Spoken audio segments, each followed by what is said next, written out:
Patrol officers on Lake Cumberland lend some advice for making it a safe Memorial Day weekend on the water. And an Eastern Kentucky Police Department welcomes a new K9 officer.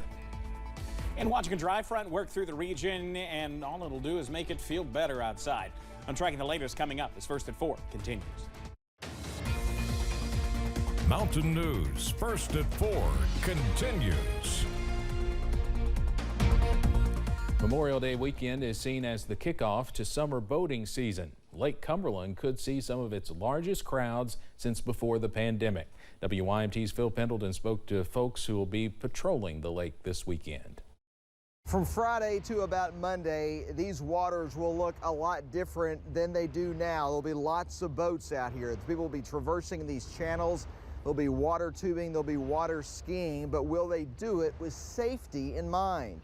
All 5 campgrounds managed by the U.S. Army Corps of Engineers are full, and the lake is expected to see a lot of traffic during the long weekend.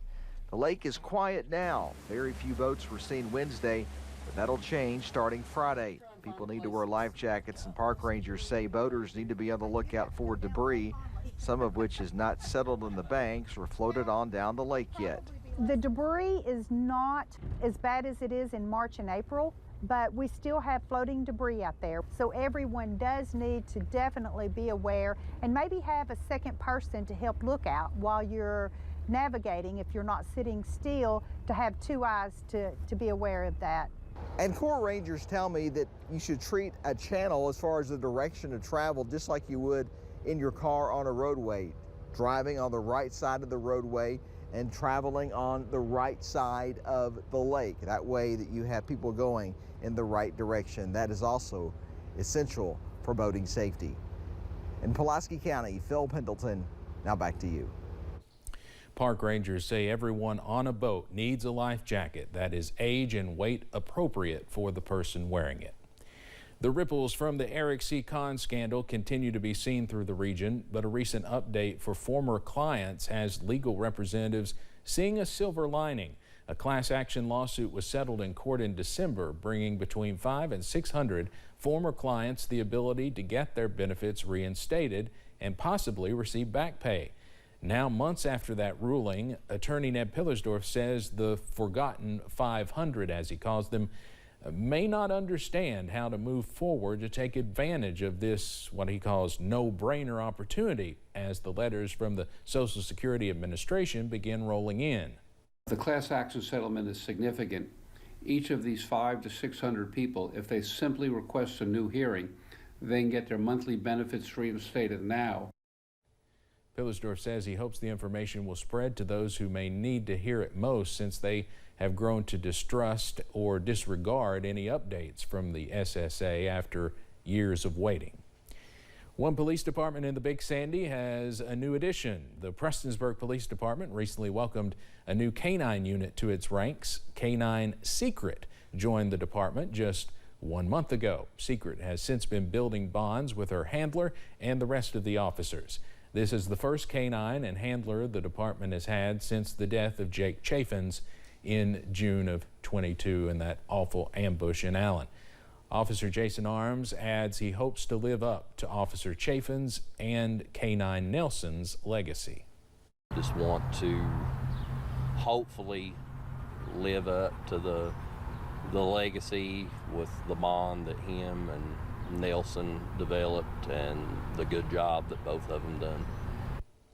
Officer Arms added that K9 Secret has already been serving her community and gotten several smaller quantities of drugs off the streets. We'll have more with K9 Secret and Officer Arms tonight at 6. Secret, a very, very good girl. Just like our weather out there has been very, very good as we've gone through the day today. Not bad to maybe head out in the backyard with the pooch because we've got some pretty nice weather out there. Here's a view from Buffalo Mountain in southern Perry County. Middle and upper 70s out there right now. Still some of that wildfire smoke just hanging in the air, but it's dry outside and warm. Temperatures in the upper 70s. We haven't quite gotten to 80 yet in our region. Ashland's the closest at 80 just outside, and then as you head over to Lexington, They're at 82. Dew points in the 40s and 50s mean we're still dry, and that front moving in tonight has very, very little to work with. Pinpoint Dopplers a clean sweep through the region this afternoon. Your forecast first through the evening.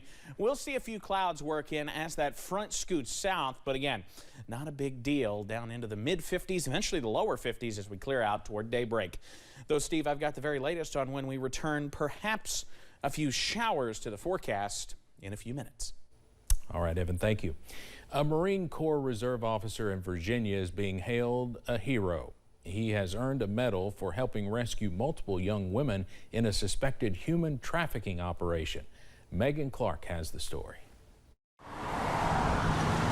A few dozen U.S. Marines in Alexandria the weekend of May 5th in town for their annual physical at Joint Base Anacostia Bowling in D.C. Pull-ups, plank, and a 3-mile run. So everyone wanted to get a good rest that night. Instead of shut-eye, one reserve officer's eyes were wide open to signs of crime. I saw a young lady who seemed to be acting a bit differently, was dressed a bit different, and he saw a 13 tattooed on her arm, which really set off his alarm bells. Colonel John Cowart commands Marine Corps Advisor Company A. He says Marines who deploy around the world are trained to watch for human trafficking. Everyone knows that when you see a victim like that, it could be somebody's sister, it's somebody's daughter. The reserve officer, who is not being identified, kept watching the young woman when she was picked up. Our Marine officer saw her getting in the car and knew that, okay, we're about to lose contact. Following the car to a nearby location. According to the Marine Corps, the brave officer called for backup, eventually entering the building to find not only the first young woman,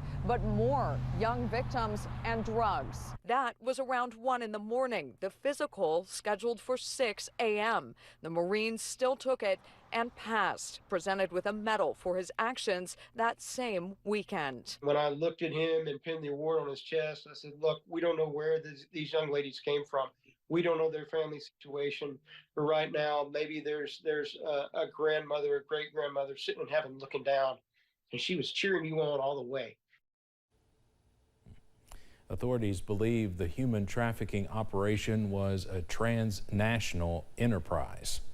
In New York City, the annual parade of ships started early this morning as part of Fleet Week.